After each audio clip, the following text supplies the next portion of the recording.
Hello all, welcome to Entry Technical. Lecturer in Polytechnic Electrical എക്സാമിനേഷൻ്റെ syllabus പ്രകാരം part 4 power system module അനാലിസിസിൻ്റെ രണ്ടാം ഭാഗത്തിലേക്ക് കടക്കാം.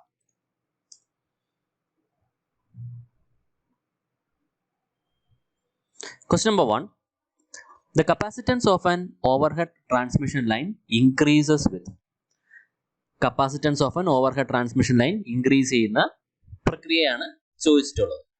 നമുക്കറിയാം C equal to epsilon 0 epsilon r into a by d, അത് normal capacitance.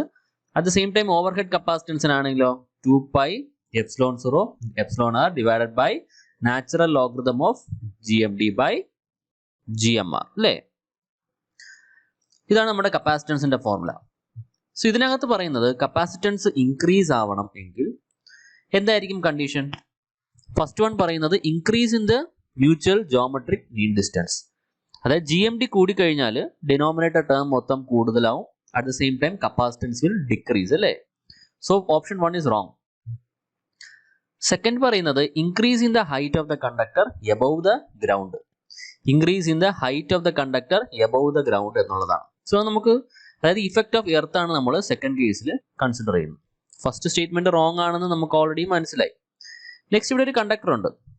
Okay, എപ്പോഴും ഒരു ഓവർഹെഡ് കണ്ടക്ടർ ഉണ്ടെങ്കിൽ ആ conductor with respect to earth ഒരു കപ്പാസിറ്റൻസ് എഫക്റ്റ് ആണ്. കാരണം എർത്ത് എന്ന് പറയുന്നത് ഇൻഫിനിറ്റ് ചാർജ് ആണ്, കപ്പാസിറ്ററും ചാർജ് കാരിയേഴ്സ് ആണ്. So here we have a capacitance which is equal to epsilon 0 into A by D, അല്ലെങ്കിൽ epsilon into A divided by D, where D is the distance of separation between the conductor and the earth അല്ലേ. So ഈ ഒരു കേസിനകത്ത് നമുക്ക് കാണാം with the increase in height of the conductor above the ground. അതായത് ഈ കേസിൽ ഞാൻ epsilon into A divide by H എന്ന് പറയുന്നു, where H is the height above the ground. H കൂടുന്നതനുസരിച്ച് എന്തായിരിക്കും കപ്പാസിറ്റൻസ് വീണ്ടും കുറയുകയാണ് ചെയ്യുന്നത് അല്ലേ. So increase in the height of the conductor above the ground will result in decrease in the capacitance. So second ഓപ്ഷനും തെറ്റാണ്. Select the correct answer from the following figure. Both 1 and 2 are false എന്ന് പറയുന്നതാണ് correct option. Wavy structure of pin insulator increases each. നമുക്കറിയാം pin insulator examination point of view നിന്നും different types of insulators ഒക്കെ അറിഞ്ഞിരിക്കുക. Interview point of view നിന്നാണെങ്കിൽ പോലും different types of insulator, pin insulator, disc insulator, shackle type of insulators, ഇതാണ് main ആയിട്ട് വരുന്നത്. അതിനകത്ത് പിൻ ഇൻസുലേറ്ററിന്റെ നമ്മൾ ഡിസ്ട്രിബ്യൂഷനിലാണ് നമുക്ക് 33 kV വരെയൊക്കെയാണ് പിന്നെ നോർമലി നമ്മൾ യൂസ് ചെയ്യുന്നത്. ഡിസ്ട്രിബ്യൂഷനിലെല്ലാം പിന്നെ തന്നെയാണ് നമ്മൾ യൂസ് ചെയ്യുന്നത്. എബോവ് 33 ആണ് normally disc. Question wavy structure of the pin. പിന്നിന് ഇങ്ങനെ ഒരു സ്ട്രക്ചർ ആയിരിക്കും ഉണ്ടായിരിക്കുക, നിങ്ങൾ കണ്ടിട്ടുണ്ടാവും. ഈ വേവി സ്ട്രക്ചർ കാരണം എന്താണ് ഇൻക്രീസ് ആവുന്നത് എന്നുള്ളതാണ്.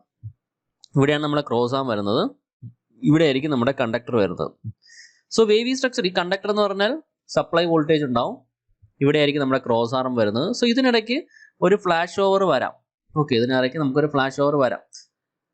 ഈ വേവി സ്ട്രക്ചർ കാരണം effective length of the air gap കൂടുന്നത് പ്രകാരം നമ്മുടെ പഞ്ചർ വോൾട്ടേജ് അല്ലെങ്കിൽ flash over voltage, puncture strength എന്ന് പറയുന്നതിനേക്കാളും ഫ്ലാഷ് ഓവർ വോൾട്ടേജ് എന്ന് പറയുന്നത് റൈസ് ഓഫ്. ഫ്ലാഷ് ഓവർ എന്ന് പറഞ്ഞു കഴിഞ്ഞാൽ then voltage across an insulator increase ചെയ്യുമ്പം ഇൻസുലേറ്റർ പഞ്ചർ ആവുന്നതിന് മുന്നേ സൈഡിലുള്ള എയർ ബ്രേക്ക് ഡൗൺ ആയി ഇൻസുലേറ്ററിനെ സേവ് ചെയ്യുമ്പോഴാണ് ഫ്ലാഷ് ഓവർ എന്ന് പറയുന്നത്. സോ ഈ കേസിനകത്ത് നമുക്ക് ഈ വേവി സ്ട്രക്ചർ കാരണം effective length of the air കൂടും, അതുകൊണ്ട് തന്നെ ഫ്ലാഷ് ഓവർ വോൾട്ടേജ് ഇൻക്രീസ്. അത് നല്ലൊരു കാര്യമാണ്. കാരണം എന്താണ്, സപ്പോസ് ഇതിപ്പോൾ സ്ട്രെയിറ്റ് ആയിട്ട് ഇങ്ങനെ ഒരു ട്രയാങ്കുലർ ഷേപ്പിലൊക്കെ ആണെങ്കിൽ effective length of the air gap കുറവായിരിക്കും, അതുകൊണ്ട് തന്നെ പെട്ടെന്ന് ബ്രേക്ക് ഡൗൺ ആവാനാണ്. ബ്രേക്ക് ഡൗൺ മീൻസ് നമ്മുടെ ലൈൻ ട്രിപ്പ് ആവാനുള്ള ചാൻസ് ഉണ്ട് അല്ലേ. സബ്സ്റ്റേഷൻ പോയിന്റ് ഓഫ് വ്യൂ നിന്ന് ഇതൊരു HT ലൈനിൽ ഇരിക്കുന്ന ഒരു ഫീഡറിൽ ഇരിക്കുന്ന പിൻ ഇൻസുലേറ്റർ ആണെന്ന് വിചാരിക്കുക. ഫ്ലാഷ് ഓവർ അടിച്ചാൽ എന്താണ്, നമ്മുടെ ഫീഡർ ട്രിപ്പ് ആവും. Okay, so flash over voltage increase ചെയ്യും due to this structure. Which one of the following statement is correct? Corona loss increases with. Corona ലോസിനെ പറ്റിയൊക്കെ അറിഞ്ഞിരിക്കാം, അതിന്റെ ബേസിക് ഫോർമുല, അതെങ്ങനെയാണ് കൊറോണ പവർ ലോസിന്റെ ഫോർമുല, ഫ്രീക്വൻസിനെ എങ്ങനെ ഡിപ്പെൻഡ് ചെയ്യുന്നു, യൂണിറ്റും ഇതെല്ലാം ഇമ്പോർട്ടൻ്റ് ആണ്. Factors affecting corona. സോ ഇവിടെ corona loss increases with. Corona loss എന്ന് പറഞ്ഞു കഴിഞ്ഞാൽ നമുക്ക് ആദ്യം അതിൻ്റെ ഇക്വേഷൻ എഴുതാം. കൊറോണ ലോസ് എന്നല്ലേ പറഞ്ഞത്. So 241 into 10⁻⁵ into F + 25/delta into root of R/d into V phase minus Vc the whole square kilowatt per kilometre per phase. ഇതാണ് നമ്മളുടെ കൊറോണ പവർ ലോസിന്റെ ഇക്വേഷൻ. അതോടൊപ്പം തന്നെ ഒരു ഇക്വേഷൻ കൂടെ ഉണ്ട്. Critical voltage is equal to mgr delta into natural logarithm of d divided by r henry. Okay, natural logarithm of d divided by r. അത് corona loss കുറയ്ക്കണമെങ്കിൽ first one പറയുന്നത് decrease in the conductor size and increase in the supply frequency എന്നാണ്. നമുക്ക് supply frequency കൂടുമ്പോൾ നമുക്കൊരു കാര്യം കാണാൻ സാധിക്കും. കൊറോണ പവർ ലോസ്, അതായത് വൺസ് കൊറോണ ഇനിഷ്യേറ്റ് ചെയ്തതിനു ശേഷം with increase in the supply frequency corona power loss will increase. നമുക്ക് കാണാം power loss will increase if supply frequency is increase. അപ്പോൾ ഫ്രീക്വൻസിക്ക് ഡയറക്ട്ലി പ്രൊപ്പോർഷണൽ ആണ്. നെക്സ്റ്റ് വരുന്നത് കണ്ടക്ടർ സൈസിന്റെ പ്രൊപ്പോർഷണാലിറ്റിയും കൂടെയാണ് നമ്മൾ 4 ഓപ്ഷനകത്തും ചോദിച്ചിട്ടുള്ളത്. കണ്ടക്ടർ സൈസ് നോക്കാം. ഇതാണ് എൻ്റെ critical voltage of the corona. Critical voltage of corona proportionality വരുന്നത് നോക്കിക്കോ. ക്രിട്ടിക്കൽ വോൾട്ടേജ് എന്ന് പറഞ്ഞു കഴിഞ്ഞാൽ, അല്ലെങ്കിൽ ക്രിട്ടിക്കൽ ഡിസ്ട്രപ്റ്റീവ് വോൾട്ടേജ് എന്ന് പറഞ്ഞാൽ voltage at which the corona is initiated, അതിനാണ് ക്രിട്ടിക്കൽ ഡിസ്ട്രപ്റ്റീവ് വോൾട്ടേജ്. ഈ ഒരു കേസിനകത്ത് ഞാൻ radius of the conductor increase ചെയ്ത് കഴിഞ്ഞാൽ എൻ്റെ ക്രിട്ടിക്കൽ ഡിസ്ട്രപ്റ്റീവ് വോൾട്ടേജ് ഇൻക്രീസസ്. അതായത് സാധാരണ ഒരു ഫേസ് വോൾട്ടേജ് ഉണ്ടാവും. ക്രിട്ടിക്കൽ ഡിസ്ട്രപ്റ്റീവ് വോൾട്ടേജ് താഴെയാണെങ്കിൽ phase voltage greater than critical disruptive voltage corona is there. ആ കൊറോണയുടെ ലോസ് എന്ന് പറഞ്ഞാൽ proportional to difference between phase voltage and critical disruptive voltage the whole square ആണ്. സോ ഞാൻ റേഡിയസ് ഓഫ് ദ കണ്ടക്ടർ കൂട്ടിക്കഴിഞ്ഞാൽ critical voltage കൂടുകയും ചെയ്യും, at the same time corona loss കുറയുകയും ചെയ്യും. സോ ഇപ്പോൾ എന്താണ് സംഭവിക്കുന്നത്? കൊറോണ ലോസ് ഇൻക്രീസ് ചെയ്യും with the decrease in size of the എന്താണ് കണ്ടക്ടർ. സോ എനിക്ക് പറയാം the corona loss increases with increase in frequency and decrease in size of the conductor. So decrease in the conductor size and increase in the supply frequency. നമ്മുടെ answer എന്താകുന്നു? Option A. Which material is not used in making porcelain insulators? Porcelain type of, നമുക്ക് 3 type of insulators ആണ് basically insulator materials. ഒന്നെങ്കിൽ പോർസിലിയൻ ഉണ്ടാവും, അല്ലെങ്കിൽ glass ഉണ്ടാവും, അല്ലെങ്കിൽ സ്റ്റിയറ്റൈറ്റ് എന്ന് പറയുന്ന ഒരു മെഗ്നീഷ്യത്തിന്റെ ഒരു ഫോമാണ്. മെയിൻലി നമ്മൾ യൂസ് ചെയ്യുന്ന പോർസിലിയൻ ടൈപ്പ് ഓഫ് ഇൻസുലേറ്റർ ആണ്. പോർസിലിയൻ ടൈപ്പ് ഓഫ് ഇൻസുലേറ്റർ എന്ന് പറയുമ്പോൾ നമ്മൾ കയോലിൻ, ക്വാർട്സ്, ഫെൽസ്പാർ ഇത് 3ഉം കൂടെ ഒരു പർട്ടിക്കുലർ ഡിഗ്രിയിലിട്ട് ഫയർ ചെയ്തിട്ടൊക്കെയാണ് നമ്മൾ porcelain type of insulators make ചെയ്യുന്നത്. സോ ഈ 3 മെറ്റീരിയൽ അറിഞ്ഞിരിക്കുക. Kaolin, quartz and feldspar is use for making porcelain insulator. അതിനകത്ത് ഇൻസുലേറ്ററിനകത്ത് മെറ്റീരിയൽ ആയിട്ട് വരാത്ത എലമെന്റ് എന്ന് പറയുന്നത് സിലിക്കയാണ്. The corona loss on a particular system at 50 Hz is 1 kilowatt per kilometer per phase. So corona power loss ന്റെ കാര്യമാണ് പറയുന്നത്. It is 1. ഇനി എന്താണ് ചെയ്തിട്ടുള്ളത്? What is the corona loss at 60 Hz? 50 Hzൽ 1 ആണ്. അങ്ങനെയാണെങ്കിൽ 60 Hzൽ എത്രയാണെന്നാണ് ക്വസ്റ്റ്യൻ. So 1 at 50 Hz. അങ്ങനെയാണെങ്കിൽ what is the corona power loss at 60 Hz എന്നാണ് നമ്മളുടെ ക്വസ്റ്റ്യൻ. എങ്ങനെ ഇത് കാൽക്കുലേറ്റ് ചെയ്യാം? ഓൾറെഡി നമ്മൾ പ്രൊപ്പോർഷണാലിറ്റി പറഞ്ഞു. Corona power loss is proportional to F+25 ആണ്. എഫിന് പ്രൊപ്പോർഷണൽ അല്ല. അങ്ങനെ ചെറിയ കൺഫ്യൂഷൻ വരാൻ ചാൻസ് ഉണ്ട് അല്ലേ? 50ൽ 1 ആണെങ്കിൽ നമുക്കറിയാം ഫ്രീക്വൻസി ഇൻക്രീസ് ചെയ്യുമ്പോൾ കൊറോണ പവർ ലോസ് ഇൻക്രീസ് ചെയ്യും. അപ്പോൾ 60ൽ നിങ്ങൾ 60/5 × 1 ചെയ്താൽ 1.2 എന്ന് വരും. That is a wrong answer. കാരണം പ്രൊപ്പോർഷണാലിറ്റി എന്ന് പറയുന്നത് F+25നാണ് proportionality. So 1 is proportional to 50+25. അങ്ങനെയാണെങ്കിൽ corona power loss in case 2 എന്ന് പറയുന്നത് ഇറ്റ് ഈസ് പ്രൊപ്പോർഷണൽ ടു അടുത്ത എന്താണ് 60+25. നെക്സ്റ്റ് ഫ്രീക്വൻസി 60 Hz ആണ്. Which implies 1 divided by corona power loss is equal to 75/85. Which implies corona power loss at 60 Hz എന്താകുന്നു is equal to 85 divided by 75. Answer is 1.13 kilowatt per kilometer per phase. Okay. Answer is option C. The characteristic impedance of a transmission line depends upon. Characteristic impedance എന്ന് പറഞ്ഞാൽ root of Z/Y ആണ്. Okay. So it is actually depending upon. Z എന്ന് പറഞ്ഞു കഴിഞ്ഞാൽ R plus jωL divided by G plus jωC ആണ്. So mainly ഇത് depend ചെയ്യുന്നത് geometric configuration of the എന്താണ് കണ്ടക്ടറിനെയാണ്. ഷേപ്പ് ഓഫ് ദ കണ്ടക്ടറിനെയോ സർഫസ് ട്രീറ്റ്മെന്റ് ഓഫ് ദ കണ്ടക്ടറിനെയോ കണ്ടക്ടിവിറ്റി ഓഫ് ദ മെറ്റീരിയലിനെയോ ഒന്നും ഡിപ്പെൻഡ് ചെയ്യുന്നില്ല. So it is actually depending upon the geometric configuration of the conductor. In a 3 unit string insulator voltage across the lowest unit is 17.5 kV. ശ്രദ്ധിക്കുക, 3 unit ഉള്ള string insulator ആണ്. ഞാൻ ഇൻസുലേറ്ററിനെ capacitance കൊണ്ട് replace ചെയ്ത് വരയ്ക്കുന്നു. ഇതാണ് നമ്മുടെ string. Voltage across lowest unit എന്ന് പറയുന്നത് it is 17.5 kV. String efficiency എന്താണ്? ഞാൻ ഇതിനെ V1 എന്ന് പറയുന്നത് voltage at the top unit, V2 voltage across second unit, V3 എന്ന് പറയുന്ന voltage across the third unit. So അങ്ങനെയാണെങ്കിൽ by definition of string efficiency string voltage എന്ന് പറയുന്നത് V1, V2, V3 sum divided by 3 times voltage across the lowermost unit. That means എന്താണ്? നമ്മുടെ question total voltage across the string ആണ്. So that means ഞാൻ ഇതിനെ V എന്ന് എടുക്കുന്നു. I am suppose to calculate the value of V. So V is equal to string efficiency എന്ന് പറയുന്നത് 0.8428 ആണ്, 84.28% into 3 times V3 എത്രയാണ്? 17.5 kV. ഇതാണ് നമ്മുടെ സ്ട്രിങ് വോൾട്ടേജ്. ഓക്കെ, കാൽക്കുലേറ്റ് ചെയ്യുമ്പോൾ നിങ്ങൾക്ക് 44.25 വോൾട്ട് എന്ന് നമുക്ക് ആൻസർ വരും. ഓക്കെ, നമ്മുടെ ഇവിടെ ക്വസ്റ്റ്യൻ ചോദിച്ചിട്ടുള്ള വോൾട്ടേജ് അക്രോസ് ദ സ്ട്രിങ് എന്നാണ്. What is the supply voltage എന്നൊക്കെ ചോദിച്ചു കഴിഞ്ഞാൽ നമുക്ക് ഈ സ്ട്രിങ് വോൾട്ടേജ് എന്ന് പറയുന്നത് ഫേസ് വോൾട്ടേജ് ആവത്തേ ഉള്ളൂ. 3-phase സിസ്റ്റം ആണെങ്കിൽ supply voltage is going to be √3 times 44.25 എന്ന് വരും. ഇവിടെ ക്വസ്റ്റ്യൻ എന്താണ്? What is the voltage across the string? So answer is option B. Two insulator disc of identical capacitance value C make up a string for 22 kV 50 Hz system. Two insulator disc വരുന്നുള്ളൂ. Okay, so basically 22 kV തന്നെ ആയിരിക്കും അത്. Two insulator disc whatever നമുക്ക് നോക്കാം. Of identical capacitance C make up a string. Okay, make up a string of 22 kV. Okay, if the pin to earth capacitance is also C. So ഇവിടെയും ഇടയ്ക്ക് ഒരു capacitance ഉണ്ടെന്ന് അറിയാം. ഇടയ്ക്കുള്ള joint to എന്താണ് ഈ മെറ്റൽ പാർട്ട് അല്ലെങ്കിൽ ഈ ടവറിലെ കപ്പാസിറ്റൻസ് C ആണെന്ന് പറയുന്നുണ്ട്. അങ്ങനെയാണെങ്കിൽ what is the string efficiency എന്നാണ് question. So we are supposed to calculate the value of string efficiency. Easy ആയിട്ട് കാൽക്കുലേറ്റ് ചെയ്യാം. നമുക്ക് ഈ ഒരു പർട്ടിക്കുലർ പോയിന്റ് നോക്കിക്കോളൂ. ഈ ഒരു പർട്ടിക്കുലർ പോയിന്റ് നോക്കിക്കഴിഞ്ഞാൽ ദിസ് വോൾട്ടേജ് ഗ്രൗണ്ട് ഇടയ്ക്ക് ഒരു C കപ്പാസിറ്റൻസ്, ദിസ് വോൾട്ടേജ് ഇവിടെ ഗ്രൗണ്ട് ഇടയ്ക്ക് ഒരു C capacitance. So current I is going to be same. I plus I എന്ന് പറയുന്നത് 2I. കാര്യങ്ങൾ ഈസി ആയല്ലോ. I എന്ന് പറയുന്ന കറണ്ട് ഇൻറ്റു കപ്പാസിറ്റൻസ് C, എനിക്കിവിടെ V എന്ന് പറയുന്ന ഒരു വോൾട്ടേജ് കിട്ടും. 2I എന്ന് പറയുന്ന കറണ്ട് ഇൻറ്റു സെയിം കപ്പാസിറ്റൻസ്, എനിക്കിവിടെ 2V എന്ന് പറയുന്ന വോൾട്ടേജ് കിട്ടും. കഴിഞ്ഞു. ഇനി സ്ട്രിങ് എഫിഷ്യൻസി കാൽക്കുലേറ്റ് ചെയ്യാൻ പ്രത്യേകിച്ച് പാടൊന്നുമില്ല. ഈ തന്നേക്കുന്ന ഡേറ്റയൊന്നും നമ്മൾ യൂസ് ചെയ്യേണ്ട കാര്യം വരുന്നില്ല. String efficiency is equal to sum of the voltage across the string V plus 2V divided by n times the voltage across the lowermost disc. n എന്താണ്? Number of disc. ഇവിടെ number of disc എന്താണ്? 2. Lowermost ഡിസ്കിന് across ഉള്ള voltage എന്താണ്? 2V. So answer is 3V divided by 4V which is equal to 75%.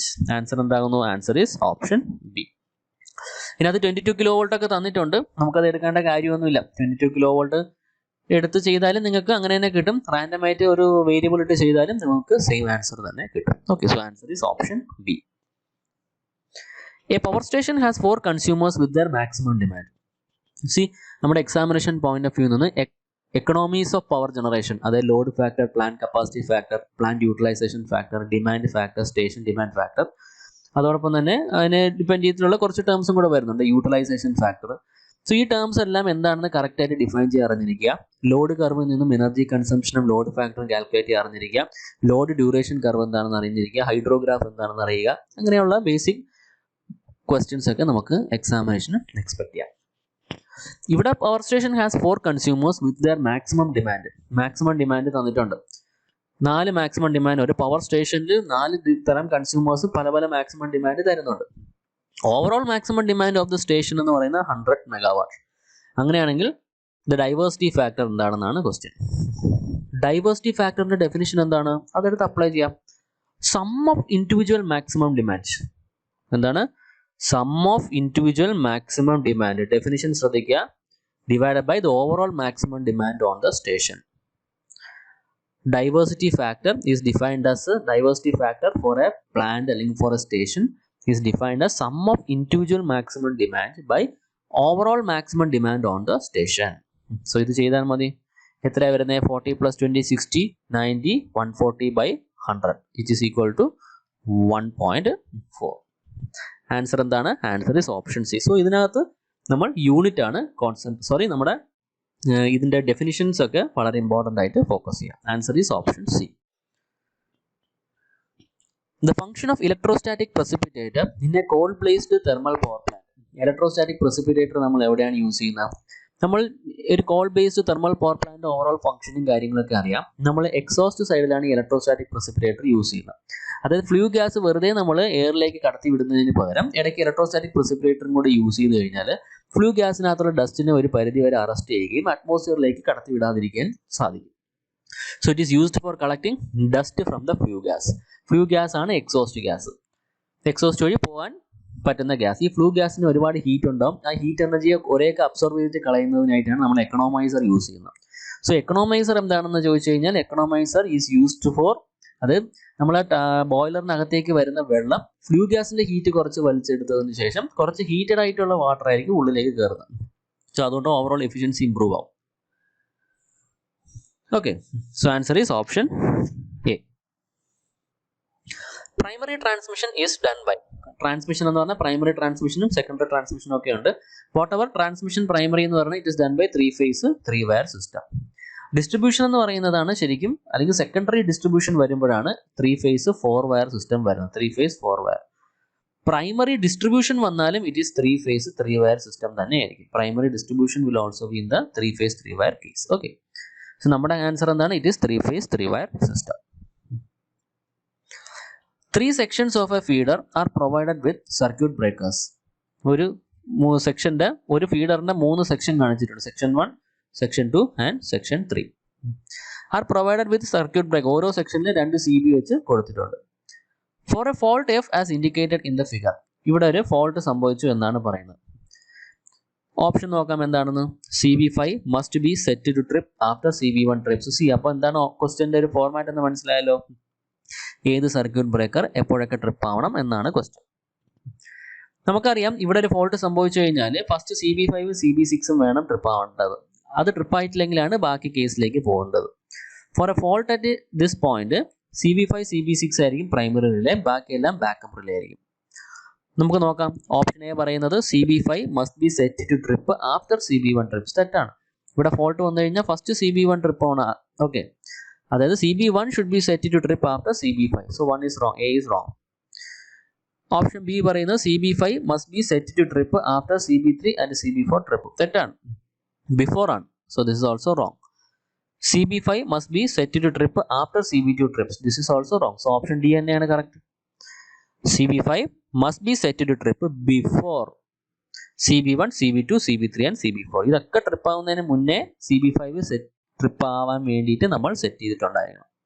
CB6നെ പറ്റി ഇവിടെ പറയുന്നില്ല, അതുകൊണ്ട് നമ്മൾ ഫിഗറിൽ കാണിക്കുന്നുണ്ട്, നമുക്ക് ഓപ്ഷനിൽ മെൻഷൻ ചെയ്യുന്നില്ല. സോ അതുകൊണ്ട് നമുക്ക് ഒരു കൺഫ്യൂഷൻ അവിടെ അവോയ്ഡ് ആയി.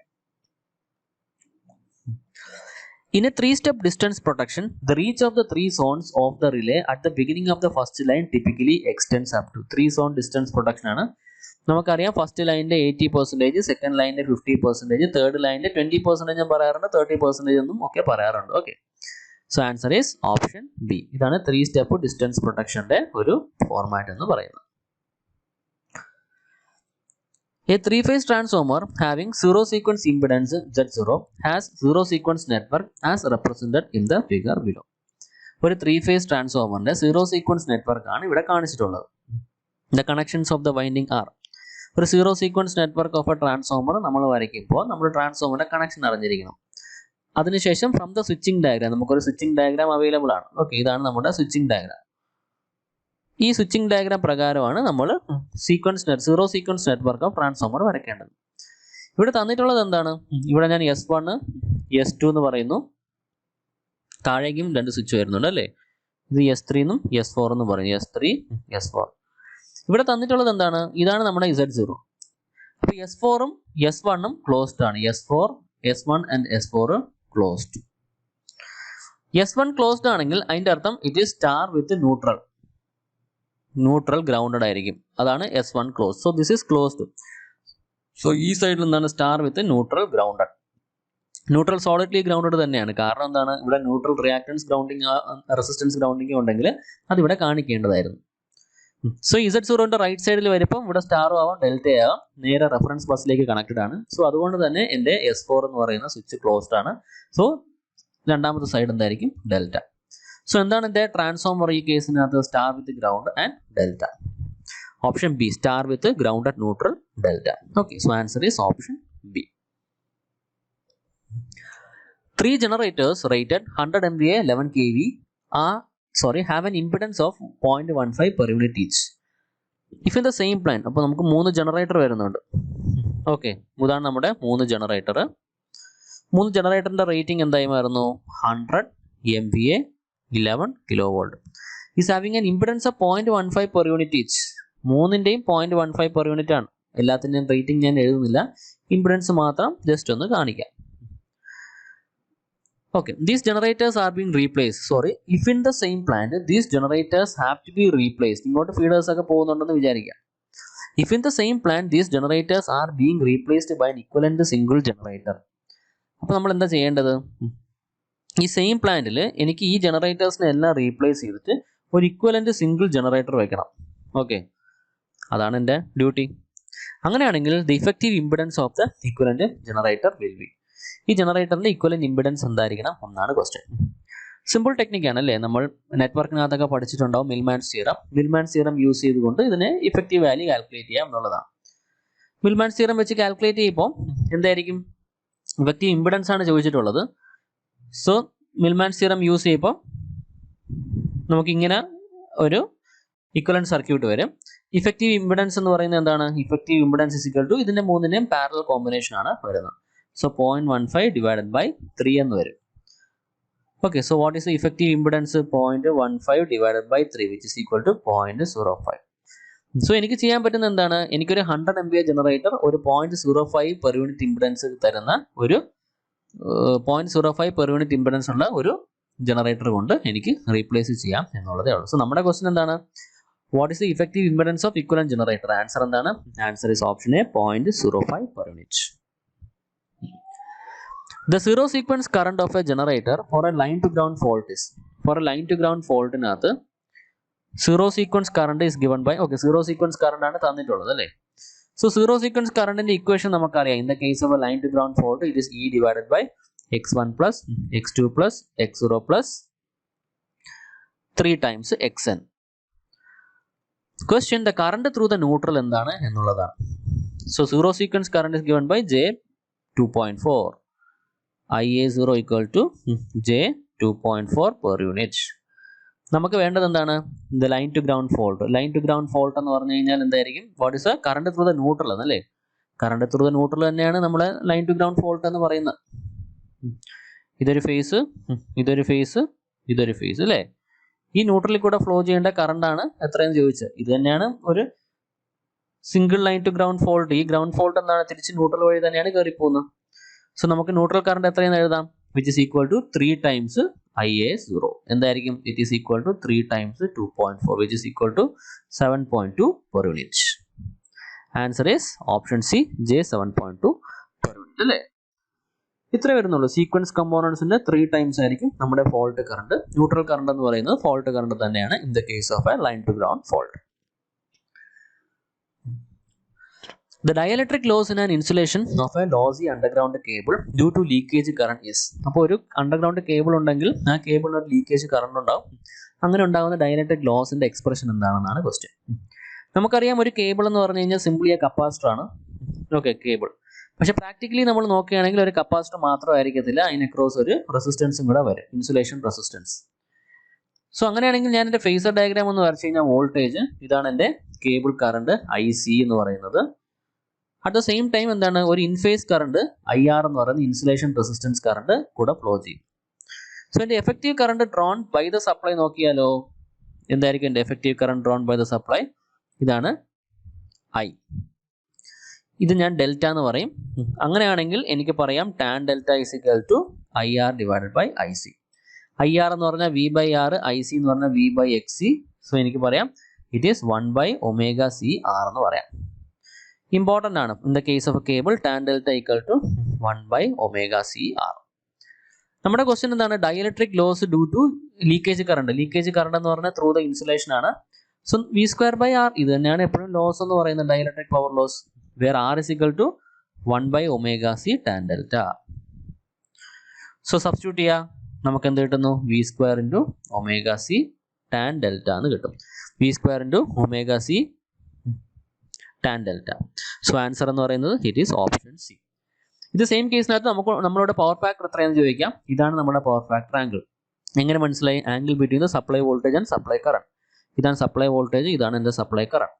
So angle between the supply voltage and supply current ഞാൻ തീറ്റ എന്ന് പറയുകയാണെങ്കിൽ കോസ് തീറ്റ ആണ് angle.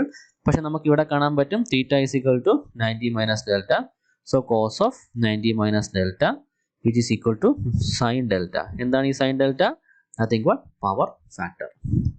So power factor is equal to sine of എന്താണ് loss tangent angle delta. Answer is option C. The insulation level of a 400 kilovolt extra high voltage overhead transmission line is decided on the basis of. Okay, 400 kilovolt അതേ high വോൾട്ടേജിലെല്ലാം switching over വോൾട്ടേജും lower വോൾട്ടേജസിലെല്ലാം lightning over voltage ആണ് ഈ ഒരു insulation ലെവലിനെ decide ചെയ്യുന്നത്. So answer is option B.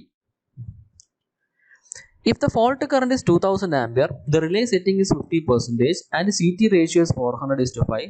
അങ്ങനെയാണെങ്കിൽ the plug setting multiplier will be എത്ര എന്നാണ് question. Plug setting മൾട്ടിപ്ലയറിന്റെ ഫോർമുല അറിഞ്ഞിരിക്കുക. എന്താണ്? Fault current divide by fault current തന്നിട്ടുണ്ട്.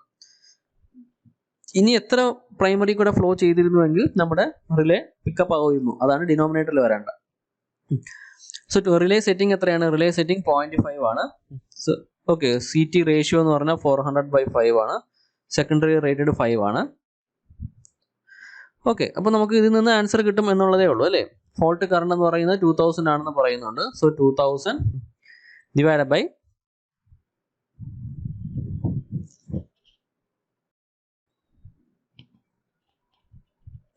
2000 ഡിവൈഡ് ബൈ ശ്രദ്ധിക്കുക 0.5 ഇൻറ്റു 400/5 ഇൻറ്റു 5 അല്ലേ. സോ ഡയറക്റ്റ്ലി നമുക്ക് ഇതിൻ്റെ ആൻസർ കിട്ടും. എന്താണ്? 2000 divide by 400 into 0.5 200. So answer എന്തായിരിക്കും? PSM value is going to be 10. PSM value എന്തായിരിക്കും? It is going to be 10. ശ്രദ്ധിക്കുക, 50% ആണ് റിലേ സെറ്റിംഗ് എന്ന് പറയുന്നത്. അതായത് ഇതിന്റെ മീനിങ് എന്താണ്? 400 ആംപിയർ നമ്മുടെ പ്രൈമറി കൂടെ ഫ്ലോ ചെയ്ത് കഴിഞ്ഞാൽ റിലേയുടെ കറണ്ട് സെക്കൻഡറി കറണ്ട് 5 ആംപിയർ ആയിരിക്കും. ഇതിന്റെ 50% സെറ്റിംഗ് മീൻസ് സെക്കൻഡറിയിൽ കൂടെ ഫ്ലോ ചെയ്യുന്ന കറണ്ട് 2.5 ആംപിയർ ആകുമ്പോഴാണ് ശരിക്കും ട്രിപ്പ് ആവുന്നതെന്നാണ് പറയുന്നത്. ദാറ്റ് മീൻസ് പ്രൈമറി കറണ്ട് എന്ന് പറയുന്നത് 200 ആംപിയർ ആയിരിക്കും. അത് ഇതിന്റെ നേരെ ഹാഫ്, 400 ഹാഫ് 200. സോ 200 പ്രൈമറി കൂടെ ഫോൾട്ട് കറണ്ട് ഫ്ലോ ചെയ്താൽ തന്നെ നമ്മുടെ CT ട്രിപ്പ് എന്താണ് പിക്കപ്പ് ആവണം. ഇവിടെ വന്നേക്കുന്നത് 2000 ആണ്. സോ അതിന് 10 ടൈംസ് വരുന്നുണ്ട്. അതിനെയാണ് PSM എന്ന് പറയുന്നത്. So answer is option D. Resistance switching is normally employed. Resistance switching എവിടെയാണ് നമ്മൾ യൂസ് ചെയ്യുന്നത്? Air blast circuit breaker. കാരണം എന്താണ്? നമുക്കറിയാം, നമ്മുടെ സർക്യൂട്ട് ബ്രേക്കറിന്റെ ടെർമിനൽ ഓപ്പൺ ആവുന്ന സമയത്ത് സംഭവിക്കുന്നത് എന്താണ്? ഒരു ആർക്ക് അടിക്കും അല്ലേ. ഓപ്പൺ ആവുന്ന സമയത്ത് ആർക്ക് അടിക്കും. ഓപ്പൺ ആയി കഴിഞ്ഞാൽ അല്ലെങ്കിൽ നാച്ചുറൽ കറണ്ട് സീറോ പോയിന്റാണ് സാധാരണ നമുക്ക് ബ്രേക്കർ കോണ്ടാക്ട് ഓപ്പൺ ചെയ്യേണ്ടത്. പക്ഷെ എന്താണ് സംഭവിക്കുന്നതെന്ന് പറഞ്ഞാൽ നാച്ചുറൽ കറണ്ട് സീറോ എത്തുന്നതിന് മുന്നേ തന്നെ നമ്മുടെ എയർ ബ്ലാസ്റ്റ് സർക്യൂട്ട് ബ്രേക്കറിനകത്ത് യൂസ് ചെയ്തേക്കുന്ന എയറിന്റെ ഹൈ പ്രഷർ കാരണം ഈ ഇടയ്ക്ക് വരുന്ന ഈ ലോ ഇൻഡക്റ്റീവ് കറണ്ടിനെ അതങ്ങ് എന്താണ് ചോപ്പ് ചെയ്ത് കളയുന്ന സമയത്ത് അതിന് അക്രോസ് ഒരു പ്രോസ്പെക്റ്റീവ് വോൾട്ടേജ് ഡെവലപ്പ് ചെയ്യും, which may help to restrike the voltage arc again. So അതൊക്കെ പ്രിവെന്റ് ചെയ്യാനായിട്ട് നമ്മൾ എന്ത് ചെയ്യണം? ഈ കോണ്ടാക്ടിന് അക്രോസ് ഒരു റെസിസ്റ്റർ കണക്ട് ചെയ്ത് കൊടുക്കും. ആ റെസിസ്റ്റർ വെച്ച് നമ്മൾ കോണ്ടാക്ടിന് അക്രോസ് കണക്ട് ചെയ്ത് കൊടുത്തു കഴിഞ്ഞാൽ നമുക്ക് ഈ വരുന്ന പ്രോസ്പെക്റ്റീവ് വോൾട്ടേജ് കൊണ്ടുണ്ടാവുന്ന എനർജിയും കാര്യങ്ങളൊക്കെ പെട്ടെന്ന് എന്താണ് നമ്മുടെ റെസിസ്റ്റർ അബ്സോർബ് ചെയ്ത് വീണ്ടും നമ്മുടെ ഇടയ്ക്കുള്ള റീജിയന്റെ ഡൈഇലക്ട്രിക് മീഡിയം പെട്ടെന്ന് റീഗെയിൻ ചെയ്യുന്നതിനായിട്ട് സഹായിക്കും. ഓക്കെ, സോ അതുകൊണ്ട് തന്നെ നമ്മുടെ answer option D. Utilisation factor of a power station അറിഞ്ഞിരിക്കാൻ ഞാൻ പറഞ്ഞു. It is defined as the maximum demand by connected load അല്ലെങ്കിൽ rated capacity. It is defined as the maximum demand of the power station to rated capacity. Okay, reserve capacity അല്ല, rated capacity. So answer എന്ന് പറയുന്നത് it should be option D. Dielectric heating is ideal for. Dielectric heating എന്ന് പറയുന്നത് it is ideal for non conducting material. Inductive type of heating ആണ് ശരിക്കും conductive മെറ്റീരിയൽസിന് നമ്മൾ use ചെയ്യുന്നത്. Okay, so dielectric type of heating is ideal for non conducting material. Examination point of view നിന്ന് different types of ഹീറ്റിംഗും അതിന്റെ ആപ്ലിക്കേഷൻസും ഒക്കെ ഒന്ന് അറിഞ്ഞിരിക്കുന്നത് നല്ലതായിരിക്കും. Vertical core type induction furnace. അപ്പോൾ low frequency type of induction furnace ഉണ്ട്, high frequency type, core type, coreless type ഒക്കെ നമുക്ക് എക്സാമിനേഷൻ പോയിന്റ് ഓഫ് വ്യൂ നിന്ന് പഠിക്കാനുണ്ട്. സോ അതൊക്കെ അറിഞ്ഞിരിക്കുക കൃത്യമായിട്ട്. Vertical core type induction furnace എന്ന് പറഞ്ഞു കഴിഞ്ഞാൽ it works under normal frequency. Okay. In arc welding, the voltage on the AC supply system is in the range of 70 to 100 volt. Okay. DC supply സിസ്റ്റത്തിനകത്ത് നമുക്ക് ആർക്ക് voltage arc welding എന്ന് പറഞ്ഞാൽ DC supply system വെച്ച് നമുക്ക് use ചെയ്യാം. ശ്രദ്ധിക്കുക, arc welding എന്ന് പറഞ്ഞാൽ AC supply use ചെയ്യാം, നമുക്ക് DC സപ്ലൈയും യൂസ് ചെയ്യാം. DC സപ്ലൈ യൂസ് ചെയ്യണമെങ്കിൽ അതിൻ്റെ വോൾട്ടേജ് കുറച്ചും കൂടെ ചെറുതായിട്ടായിരിക്കും വരുന്നത്. 60 to അല്ലെങ്കിൽ 50 to 60 വോൾട്ട് അറൗണ്ട് ഒക്കെയാണ് നമുക്ക് DC സപ്ലൈ സിസ്റ്റത്തിൽ ആർക്ക് വെൽഡിങ്ങിന് വേണ്ടത്. നമ്മുടെ ഇവിടുത്തെ answer 70 to 100 volt. Stability of a power system can be improved by. സ്റ്റെബിലിറ്റി നമുക്ക് എങ്ങനെയാണ് ഇംപ്രൂവ് ചെയ്യാം എന്നുള്ളതാണ്. First one, using series compensators. Stability of a power system can be improved by first one പറയുന്നത് യൂസിങ് സീരീസ് കോമ്പൻസേറ്റേഴ്സ് എന്നാണ്. കറക്റ്റാണ്. Series compensations നമുക്ക് for example നമുക്ക് ഒരു ജനറേറ്റർ ഉണ്ട്, ട്രാൻസ്മിഷൻ ലൈൻ ഉണ്ട്. ഞാനിവിടെ ഒരു കപ്പാസിറ്റർ വെച്ചു എന്ന് വിചാരിക്കാം. കപ്പാസിറ്റർ വെച്ച് കഴിഞ്ഞാൽ എനിക്കിവിടെ -XC ഇവിടെ JXL ആണുള്ളത്. സോ സീരീസ് ആയിട്ട് ഞാനൊരു കപ്പാസിറ്റർ വെച്ച് കഴിഞ്ഞാൽ overall reactance of the line താഴേക്ക് പോകും. Overall reactance of the line താഴേക്ക് പോയി കഴിഞ്ഞാൽ നമുക്കറിയാം പവർ ആംഗിൾ കർവ്. സപ്പോസ് ഇതിപ്പോൾ EF ആംഗിൾ ഡെൽറ്റ ആണ്, ഇവിടെ എന്ന് പറഞ്ഞാൽ V ആംഗിൾ 0 ആണെന്ന് വിചാരിക്കാം. അങ്ങനെയാണെങ്കിൽ EV/X ഇൻറ്റു സൈൻ ഡെൽറ്റ ആണ് നമ്മുടെ പവർ ആംഗിൾ കർവ്. ജസ്റ്റ് ഒന്ന് പ്ലോട്ട് ചെയ്താൻ ശ്രമിച്ചാലോ. ഇതാണ് നമ്മുടെ power angle curve versus delta, ഇത് P. അപ്പോൾ നോർമലി നമുക്ക് വേണ്ട ലോഡ് ഇത്രയാണെന്ന് വിചാരിക്കാം. PI = mechanical input. ഈ ഒരു പർട്ടിക്കുലർ Δ0 വർക്ക് ചെയ്യുന്നു എന്ന് വിചാരിക്കാം. ഇനി ഞാൻ എന്ത് ചെയ്യുന്നു, ഒരു കപ്പാസിറ്റർ ഇൻട്രൊഡ്യൂസ് ചെയ്ത് കഴിഞ്ഞാൽ എൻ്റെ overall reactance of the line X' എന്ന് പറയുന്നത് കുറയും. Okay, overall reactance of the line XL - XC ആണ്, അതെനിക്ക് കുറയും. Overall reactance of the line കുറഞ്ഞു കഴിഞ്ഞാൽ എൻ്റെ മാക്സിമം പവർ ട്രാൻസ്ഫർ കേപ്പബിലിറ്റി, ഇതൊരു സൈനസോഡൽ ഫംഗ്ഷൻ ആണ്, Vm sin ωt പോലെ. So that means maximum power transfer capability ഈ ഒരു പോയിന്റ് ആണ്. എന്താണ്? EV/X. അപ്പോൾ ഈ X കുറഞ്ഞു കഴിഞ്ഞാൽ EV/X കൂടും. EV/X കൂടിക്കഴിഞ്ഞാലോ എൻ്റെ peak value of the power curve കൂടും. പീക്ക് വാല്യൂ പവർ കർവ് കൂടിക്കഴിഞ്ഞാൽ എന്താണ് ഇവിടെ സംഭവിക്കുന്നത്? എനിക്ക് same power lower values of ഡെൽറ്റയിൽ എനിക്ക് വർക്ക് ചെയ്യിപ്പിക്കാൻ സാധിക്കും. Same power lower values of ഡെൽറ്റയിൽ എനിക്ക് വർക്ക് ചെയ്യിപ്പിക്കാൻ സാധിക്കും. സോ ലോവർ വാല്യൂസ് ഓഫ് ഡെൽറ്റയിൽ വർക്ക് ചെയ്യിപ്പിക്കാൻ സാധിച്ചാൽ എൻ്റെ ഇലക്ട്രിക്കൽ സ്റ്റിഫ്നെസ് എന്ന് പറയുന്ന പാരാമീറ്റർ വളരെ ഹൈ ആയിരിക്കും. അതായത് more synchronising power can flow to the point of വോട്ട് in the case of a vibration from the synchronism അല്ലെങ്കിൽ slight deviation from synchronism. Synchronising power എന്ന് പറഞ്ഞാൽ പ്രൊപ്പോർഷണൽ ടു കോസ് ഡെൽറ്റയാണ്. സോ അതുകൊണ്ട് തന്നെയാണ് നമ്മൾ ലോവർ വാല്യൂസ് ഓഫ് ഡെൽറ്റയിൽ എപ്പോഴും use ചെയ്യേണ്ടത്. ഇനി നമുക്കൊന്നും കൂടെ നോക്കാം. ഞാനിപ്പോൾ പറഞ്ഞ കാര്യം ഞാൻ പറഞ്ഞു, ലോവർ വാല്യൂസ് ഓഫ് ഡെൽറ്റയിൽ വർക്ക് ചെയ്യിപ്പിക്കുന്നതാണ് നല്ലത്. ഞാൻ സീരീസ് ആയിട്ട് ഈ ട്രാൻസ്മിഷൻ ലൈനിൽ ഒരു കപ്പാസിറ്റൻസ് ഉണ്ട്. അപ്പോൾ overall reactance of the transmission line reduce ആയി. Overall reactance of the transmission line reduce ആയി. അപ്പോൾ maximum power transfer capability rise ചെയ്തു. ഞാൻ ഈ ഗ്രാഫിക്കലി നോക്കിക്കഴിഞ്ഞാൽ maximum power transfer capability rise ചെയ്തു മീൻസ് ഈ സൈൻ വേവിന്റെ പീക്ക് കുറച്ചും കൂടെ മുകളിലേക്ക് വന്നു. That means for delivering the same amount of active power I can deliver the same power at lower values of delta.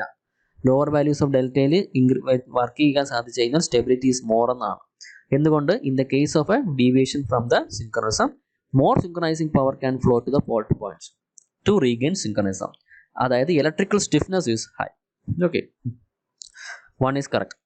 2 എന്താണ്? Using parallel transmission line. അതും correct തന്നെയാണ്. ഒരു ട്രാൻസ്മിഷൻ ലൈൻ പകരം ഒരു ട്രാൻസ്മിഷൻ ലൈനും കൂടി ഇട്ട് കഴിഞ്ഞാൽ എൻ്റെ overall reactance transfer reactance will come down.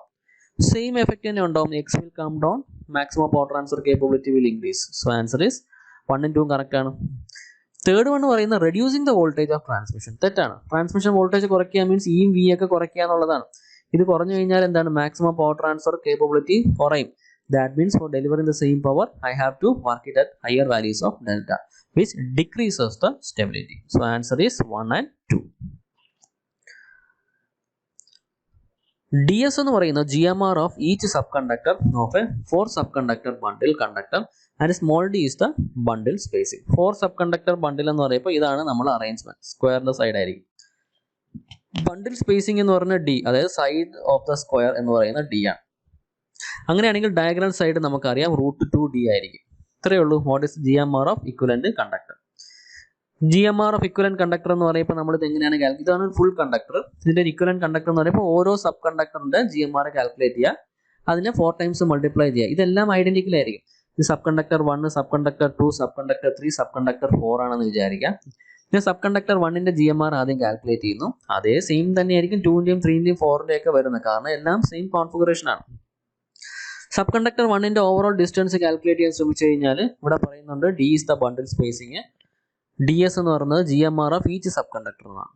ഞാൻ സബ് കണ്ടക്ടർ 1 എടുത്തു, അതിന് സ്വന്തമായിട്ടൊരു GMR ഉണ്ട്. തൊട്ടടുത്തുള്ള സ്പേസിങ് എന്തൊക്കെയാണ്?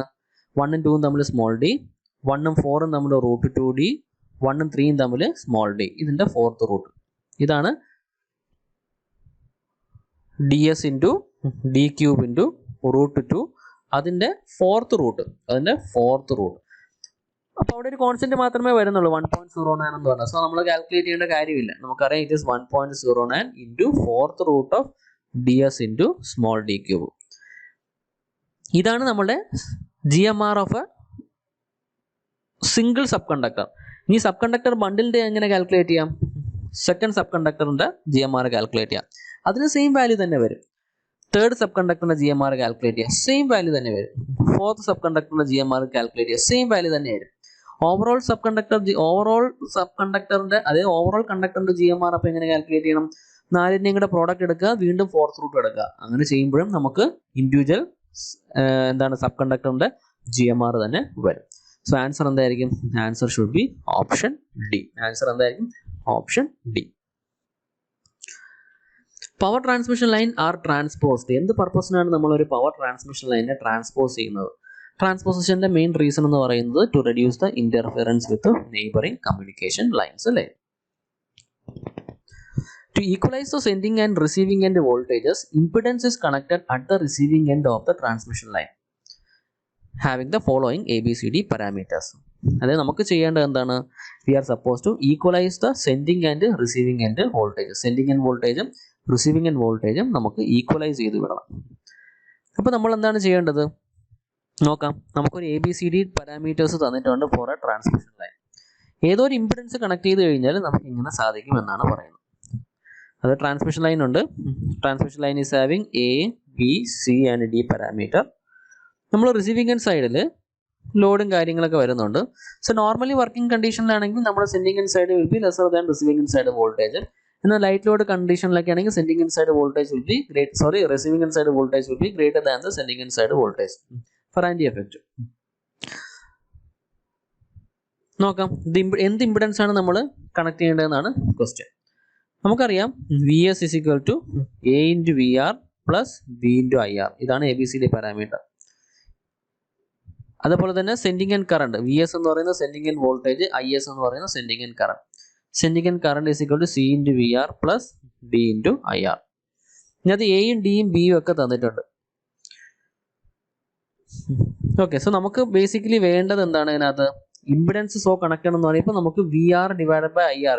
നമ്മൾ റിസീവിംഗ് എൻഡ് സൈഡിൽ ഒരു ഇമ്പിഡൻസ് കണക്ട് ചെയ്യണം അല്ലെ. VR ഡിവൈഡഡ് ബൈ IR ആണ് നമുക്ക് വേണ്ടത്. നമുക്ക് നോക്കാം. ഞാനിത് ഇക്വേഷൻ 1 എടുത്തു. Sending end side voltage receiving end side voltage same ആവണമെങ്കിൽ ഞാൻ അതിനെ VR എന്ന് പറയും തൽക്കാലം. VS തന്നെയാണ് VR is equal to A into VR plus B into IR. So ഇത് എന്തായിരിക്കും? VR into 1 minus A is equal to B into IR. അങ്ങനെയാണെങ്കിൽ എനിക്ക് VR ഡിവൈഡഡ് ബൈ IR എന്ന് പറയുന്നത് B divided by 1 minus A എന്ന് കിട്ടും. ശ്രദ്ധിക്കുക, VR divided by IR receiving end voltage by receiving end current നമുക്ക് അപ്രോക്സിമേറ്റ്ലി കിട്ടും കേട്ടോ. B divided by 1 by A എന്ന്, B divided by 1 minus A എന്നുള്ളത്. സോ B എന്താണ് ഇവിടെ? 200 angle 90 divided by 1 minus A എന്താണ്? 1 മൈനസ് 0.9 ആംഗിൾ 0. ദാറ്റ് മീൻസ് എന്താണ്? 2000 angle 90. Answer is option C. So receiving end സൈഡിൽ അപ്രോക്സിമേറ്റ്ലി നമ്മളൊരു റിയാക്ടർ ഇട്ട് കൊടുക്കുക. ആംഗിൾ 90 എന്ന് പറയുമ്പം റിയാക്ടറാണ് നമ്മൾ ഇടേണ്ടത് അല്ലേ. J2000 ആണ് നമ്മളുടെ ആൻസർ എന്ന് പറയുന്നത്. ഇതാണ് ഈ ഒരു ക്വസ്റ്റ്യൻ്റെ സോൾവ് ചെയ്യേണ്ട ഒരു പ്രൊസീജിയർ എന്ന് പറയുന്നത്. ഓക്കെ, ഇതിനകത്ത് sending end voltage receiving end voltage same ആക്കണം എന്ന് പറയുന്നുണ്ട്. നോർമൽ കണ്ടീഷനിൽ അത് സെയിം ആവത്തില്ല. ഒന്നെങ്കിൽ ഫൊറാൻറ്റി എഫക്റ്റ് ആയിരിക്കും, ഇല്ലെങ്കിൽ ഹൈ ലോഡുള്ള സമയത്ത് അങ്ങനെ ആവാം. പക്ഷേ ഈ ഒരു കേസിനകത്ത് ലോഡിനെ പറ്റിയൊന്നും അവർ കൂടുതൽ മെൻഷൻ ചെയ്യുന്നൊന്നുമില്ല. ഓക്കെ, ലോഡിനെ പറ്റി കൂടുതൽ മെൻഷൻ ചെയ്യുന്നില്ല. സോ അതിനൊരു ഇൻഹറന്റ് മീനിങ് എന്ന് പറഞ്ഞാൽ ലോഡ് ഇല്ല എന്നുള്ളതാണ്. ലൈറ്റ് ലോഡ് തന്നെയാണ് അവർ മീൻ ചെയ്യുന്നത്. അല്ലെങ്കിൽ റേറ്റഡ് കണ്ടീഷൻ, റേറ്റഡ് ലോഡ് എന്നൊക്കെ പറയുകയാണെങ്കിൽ നമ്മൾ എന്ത് ചെയ്യണം? അവിടെ ലോഡിനെ പറ്റി കൂടുതൽ ഡീറ്റെയിൽസ് തരണം. ഇത് ലൈറ്റ് ലോഡ് തന്നെയാണ് അല്ലെങ്കിൽ നോ ലോഡ് തന്നെയാണ്. സോ നോ ലോഡ് കണ്ടീഷനിൽ ഡെഫിനറ്റ്ലി ഫൊറാൻറ്റി എഫക്റ്റ് ഉണ്ടാവും. നമുക്ക് ഓൾറെഡി അറിയാം യൂസ് ചെയ്യേണ്ട എലമെന്റ് എന്ന് പറയുന്നത് എന്താണ്? ഷണ്ട് റിയാക്ടർ ആണ്. ആ ഷണ്ട് റിയാക്ടറിന്റെ ആംഗിൾ എന്ന് പറയുന്നത് 90 ഡിഗ്രി ആയിരിക്കും. ഓക്കെ, സോ ആ കാര്യങ്ങളൊക്കെ നമുക്ക് ഓൾറെഡി അറിയാം. നമ്മൾ ചെയ്തു വന്നപ്പോൾ നമുക്ക് സെയിം വാല്യൂ തന്നെ കിട്ടി. So answer is option C. How does the synchronous conductor work under light load? ഒരു സിൻക്രണസ് കണ്ടക്ടർ ലൈറ്റ് ലോഡ് കണ്ടീഷനിൽ എങ്ങനെയാണ് വർക്ക് ചെയ്യുന്നത് എന്നുള്ളതാണ് question. A synchronous conductor working under light load എന്ന് പറയുന്നത് it is used for power factor improvement. That means light load കണ്ടീഷനിൽ it works like a capacitor. Light load കണ്ടീഷനിൽ it works like a capacitor. Capacitor എന്ന് പറഞ്ഞു കഴിഞ്ഞാൽ എന്താണ്? It is like a war generator. Capacitor എന്താണ്? Reactive power generate ചെയ്യും. So under light load condition synchronous condenser work as A capacitor which is equivalent to a var generator. Okay, so answer is option B. The main consideration in designing distributor. ഒരു distributor നമുക്ക് main ആയിട്ട് വരുന്ന lines എന്ന് പറയുന്നത് distributor lines വരും, feeder lines വരും, service mains വരും. അതിനകത്ത് ഡിസ്ട്രിബ്യൂട്ടർ എന്ന് പറഞ്ഞു കഴിഞ്ഞാൽ നമ്മുടെ സബ്സ്റ്റേഷനിൽ നിന്നും പവർ ക്യാരി ചെയ്യുക എന്നുള്ളതാണ് up to the distribution transformer. So ആ സമയത്ത് അതിനകത്ത് ഈ ഫീഡർ ലൈൻസിന് ടാപ്പിംഗ് കാര്യങ്ങളൊന്നും ഉണ്ടാകും. സോറി, അതാണ് നമ്മുടെ ഫീഡർ അല്ലേ. പവർ സ്റ്റേഷനിൽ നിന്ന് നമ്മുടെ ഡിസ്ട്രിബ്യൂഷൻ ലൈൻ വരെ, നമ്മുടെ DT വരെ പോകുന്ന ഡിസ്ട്രിബ്യൂഷൻ ട്രാൻസ്ഫോമർ വരെ പോകുന്ന ലൈനാണ് ഫീഡർ. ആ ഫീഡറിന്റെ പർപ്പസ് ആണ് ആക്ച്വലി ഞാൻ ഉദ്ദേശിച്ചത് എന്താണ്, പവർ നമ്മുടെ DT വരെ എത്തിക്കുക എന്നുള്ളത്. അവിടെ നിന്ന് ഡിസ്ട്രിബ്യൂഷൻ ലൈൻസ് ശരിക്കും സ്റ്റാർട്ട് ചെയ്യും. ഡിസ്ട്രിബ്യൂട്ടർ എന്ന് പറയുന്നത് മെയിൻലി നമ്മൾ മീൻ ചെയ്യുന്ന എന്താണ്, ഡിസ്ട്രിബ്യൂഷൻ ട്രാൻസ്ഫോമറിന്റെ സെക്കൻഡറിയിൽ നിന്ന് പോകുന്ന ലൈൻ. അതിന് ഒരുപാട് ടാപ്പിങ്ങും കാര്യങ്ങളൊക്കെ ഉണ്ടാവും. കാരണം സെക്കൻഡറിയിൽ നിന്ന് ഡിസ്ട്രിബ്യൂഷൻ ട്രാൻസ്ഫോമർ സെക്കൻഡറിയിൽ ഫ്ലോ ചെയ്യുന്ന ലൈനിൽ നിന്നാണ് നമ്മൾ ടാപ്പ് ചെയ്ത് എന്താണ് സർവീസ് വയർ എടുക്കുന്നത്. സോ ഡിസ്ട്രിബ്യൂട്ടർ ഡിസൈൻ ചെയ്യുമ്പം ഉള്ള മെയിൻ കൺസിഡറേഷൻ എന്ന് പറഞ്ഞു കഴിഞ്ഞാൽ വോൾട്ടേജ് ഡ്രോപ്പ്. ഓക്കെ, അതായത് വോൾട്ടേജ് ഡ്രോപ്പ് എത്രത്തോളം മിനിമൈസ് ചെയ്തിരിക്കണം എന്നുള്ള കൺസിഡറേഷനാണ് ഫസ്റ്റ് പ്രയോറിറ്റി കൊടുക്കുന്നത്. So answer is option C. At the same time feeder ആയിരുന്നുവെങ്കിൽ നമുക്ക് കറന്റ് ക്യാരിങ് കേപ്പബിലിറ്റി എന്ന് പറയാമായിരുന്നു. In case of transmission line conductors with the increasing atmospheric temperature കൂടുമ്പോൾ എന്താണ് സംഭവിക്കുന്നത്? ടെമ്പറേച്ചർ കൂടുമ്പോൾ ലെങ്ത് കൂടും. നമുക്ക് കാണാൻ സാധിക്കും സമ്മർ സമയത്തൊക്കെ നമുക്ക് സാഗ് കൂടുന്നതായിട്ട് കാണാം. അതിൻ്റെ റീസൺ എന്താണ്? സാഗ് കൂടുന്നതായിട്ട് കാണാം. അതിൻ്റെ റീസൺ എന്ന് പറഞ്ഞു കഴിഞ്ഞാൽ എക്സ്പാൻഡ് ചെയ്യുന്നതുകൊണ്ടാണ്. സോ സമ്മർ സമയത്ത് എന്താണ്, ലെങ്ത് ഇൻക്രീസ് ചെയ്യും. ഓക്കെ, ശരിക്കും നമ്മൾ ഇങ്ങനെ അത്യാവശ്യം കുഴപ്പമില്ലാത്ത സ്റ്റിഫായിട്ട് വെക്കും.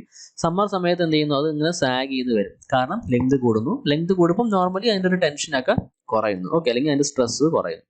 So answer is option A. Insulators are generally made up of. നമുക്കറിയാം insulators are generally made up of porcelain. പിന്നെ ഗ്ലാസ് ടൈപ്പ് ഓഫ് ഇൻസുലേറ്റേഴ്സും അവൈലബിൾ ആണ്. Question generally made up of എന്നാണ്. So answer is porcelain.